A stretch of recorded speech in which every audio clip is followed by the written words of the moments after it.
LV backpack ni paling unik yang pernah masuk dekat kita. Sebab apa?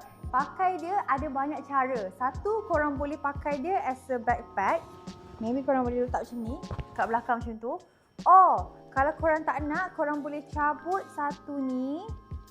Korang boleh jadikan dia as a sling bag pun boleh juga. Yang ini, korang cabut yang satu tu. Lepas tu yang ni, yang bawah ni, korang letak dia dekat atas. Korang boleh jadikan dia shoulder bag. Ataupun, kalau korang nak jadikan dia sling bag pun boleh juga. Ataupun korang nak pakai dia as a top handle sahaja pun boleh juga. Ataupun korang boleh slingkan dia daripada sini ke sini.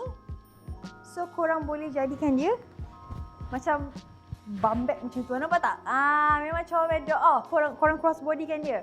Nak letak kat belakang boleh, ataupun korang prefer nak letak dekat depan pun boleh juga. Mana-mana boleh. See, dia banyak cara boleh pakai. So nak pakai pergi travel memang seronok. Nak jalan-jalan, nak bagi anak, nak bawa barang-barang anak ke botol susu ke apa semua sumbat dalam ni boleh. Dia memang tahan lasak. Sebab apa? Sebab dia yang kotak canvas punya. So dia senang nak bawa campak-campak sahaja. If korang buka bahagian dalam dia, dia magnetic closure bahagian tepi. Korang tengok dalam dia, kompartmen ni sangat-sangat luas. Sangat luas, ada poket juga di bahagian belakang. Depan ke apa, tiada poket apa-apalah. So dia memang besar. Nak masuk pasport, nak masuk card holder, nak masuk wallet, nak masuk handphone. 3 handphone pun muat lagi kat dalamnya, okey?